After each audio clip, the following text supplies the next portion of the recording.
Rule ప్రకారం అన్ని ఇస్తున్నామని సెంటరోళ్ళు చల్ ఎన్ని మాటల ఢిల్లీకి పోయినా ఏం అడిగినా సెంటర్ వాళ్ళు శవున పెడతలేరనేటిది తెలంగాణ గవర్నమెంట్ వాళ్ళు అంటున్న మాట. అట్లిప్పుడు పట్నంలో మెట్రో లైన్లు పెంచేటి దాని మీద తెలంగాణ గవర్నమెంట్ వాళ్ళకు సెంటర్ గవర్నమెంట్ వాళ్ళకు నడుమ జోరుగా నడుస్తుంది లడాయి. ఇంతకు అలా పంచాది ఏందంటే రైట్, ఇప్పుడు తెలంగాణ గవర్నమెంట్ వాళ్ళకు సెంట్రల్ గవర్నమెంట్ వాళ్ళకు నడమ ఇంకో పంచాది మోపైందుల్లో మళ్ళీ ఏందంటే మెట్రో పంచాది. ఆవు ఎన్ని మాట్లాడిగినా శవున పెడతలేరు. పట్నంలో కొత్తగా మెట్రో లైన్లు పెంచుకుంటామంటే సెంటర్ వాళ్ళు పర్మిషన్ ఇస్తలేరు. ఇది నేనంటున్న మాట కాదు, మళ్ళా కుర్దు సీఎం రేవంత్ రెడ్డి సార్ అంటున్న మాటే. కిషన్ రెడ్డి గారే దీనికి కారణము, నిధులు రాకపోవడానికి. దానికి రెండు అంశాలు ఉన్నాయి. యూనియన్ క్యాబినెట్ లో ఉన్న ఏకైక కేంద్ర మంత్రి కిషన్ రెడ్డి ఫ్రమ్ తెలంగాణ. ఇది కేంద్ర ప్రభుత్వం దగ్గరనే ఆగి ఉన్నది. ఇది ఆయన ప్రాతినిధ్యం వహిస్తున్న పార్లమెంట్ నియోజకవర్గం, ఆయన రిప్రజెంట్ చేస్తున్న స్టేట్. ఆయనకు తెలంగాణ కోటాల మంత్రి ఇచ్చిండు, గుజరాత్ కోటాలు ఇవ్వలే. వీళ్ళు గుజరాత్ కోటాలు ఇస్తే గుజరాత్కు మొన్ననే అహ్మదాబాద్కు మెట్రో ఫేజ్ 2కు నిధులు ఇచ్చి చూసిన కదా మన క్యాబినెట్లో.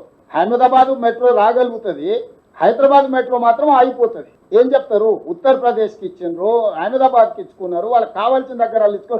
చివరికి ఆంధ్రప్రదేశ్లో వైజాగ్ కూడా ఇచ్చారా?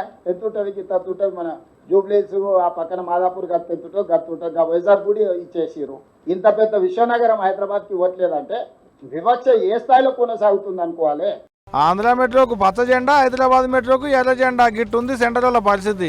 హైదరాబాద్ పట్టణంలో కొత్తగా పట్టాలు పరుచుకుంటామంటే సపోర్ట్ చేస్తలేరు, కానీ విజయవాడ విశాఖపట్నానికి మెట్రో లైన్ వేసుకుంటామంటే చెవులు కొట్టిలు సగం పడ పైకం సెంటర్ కించి పంపుతున్నారు. కానీ అదే మనకాడ ఇంకో 4 లైన్లు ఎక్కువ వేసుకుంటామంటే కాంటనే లేరు. కావాలనే తెలంగాణలో ఉన్న సెంటర్ మంత్రులు ఆగబడుతున్నారు అనేది సీఎం సార్ అంటున్న మాట.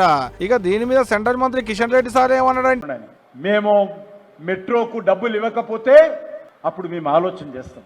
తొలత మెట్రోకు పర్మిషన్ ఇచ్చింది పువ్వు పార్టీ, రెండో తడవ మెట్రో లైన్ వేసుకుందానికి పర్మిషన్ ఇచ్చింది కూడా పువ్వు పార్టీ.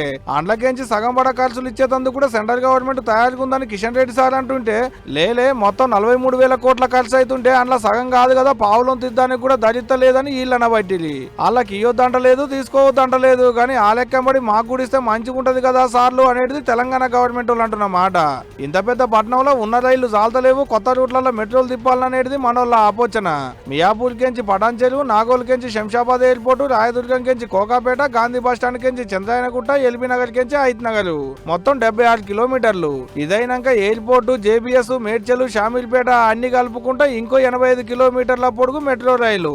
అన్ని లెక్కలేసుకొని వివరాలన్నీ సెంట్రల్లకు పంపితే ఇంతవరకు సప్పులు లేదనేది సీఎం సార్ అంటున్న మాట. మెట్రో పట్టాలు వడిసేటి దాని మీద సెంట్రల్ వాళ్లకు స్టేట్ వాళ్లకు నడుమ కయ్యం అయితే గట్టిగానే అవుతుంది పోండ్రి.